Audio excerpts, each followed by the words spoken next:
Peace, this is Mo, and today I'm going to talk about my first luxury watch purchase.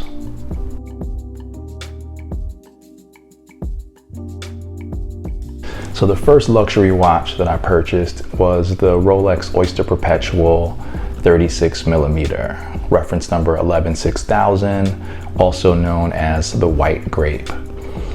It was through the research process to find this watch that I ultimately fell down the rabbit hole that is high horology, and I haven't looked back since.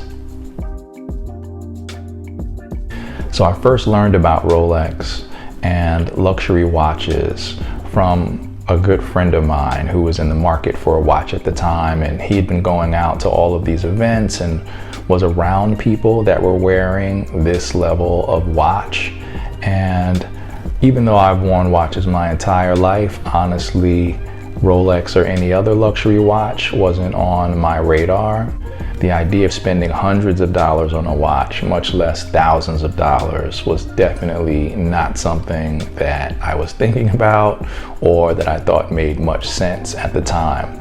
But when he explained to me that Rolex, because of its heritage and because of all of the demand for it, that it maintains its value, and that if I purchased one, I wouldn't be flushing money down the toilet on something that's luxury or unnecessary, that appealed to me.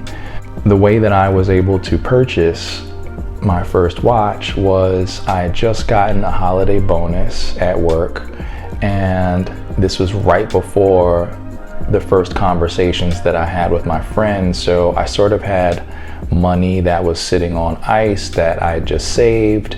And when I fell down the rabbit hole, I was like, okay, I can actually afford one of these watches. In my mind, Rolex was something that was only for the rich.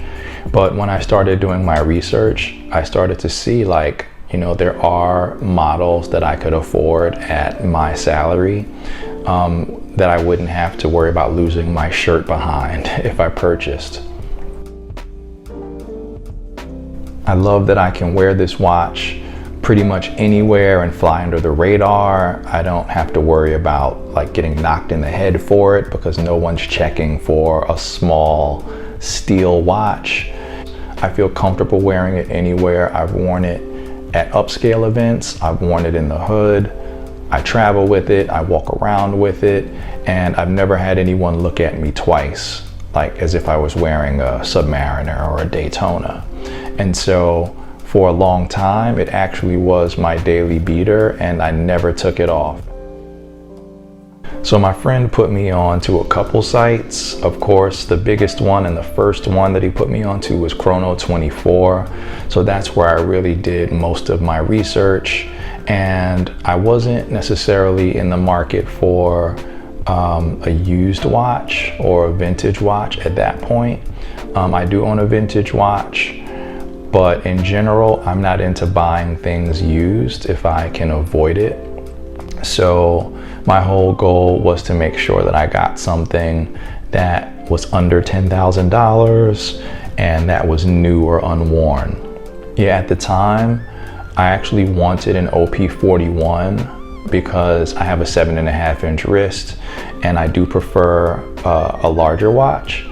But at the time, the cheapest OP41 was like 11 grand and change, and that was the OP Black, which I wasn't that interested in.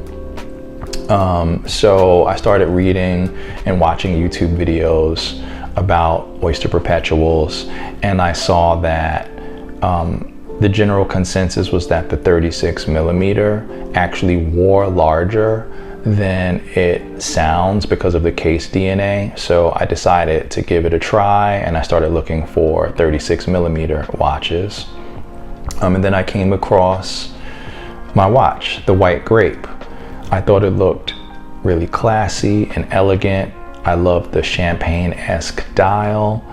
It isn't quite champagne. I've actually now seen it next to champagne dial Rolexes. There's definitely a difference in the hue, even though they're in the same color family. I loved the double indices at 3, 6, and 9. I love in the design of the watch The mix of brushed steel versus polished steel, the rounded sides, the domed bezel. It's just such a beautiful classic design, and you can't go wrong with this design DNA.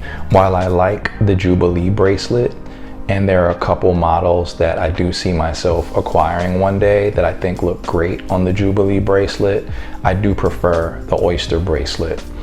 You know, it has this perfect blend of ruggedness yet elegance, especially with the way it tapers, the simplicity of the clasp. It just looks and feels so great on the wrist. If you're in the market for a Rolex Oyster Perpetual, I highly recommend it. You won't be disappointed. You can dress it up, you can dress it down. It's a great daily beater, and hopefully it will be your first of many classic, timeless, iconic watches. Take care.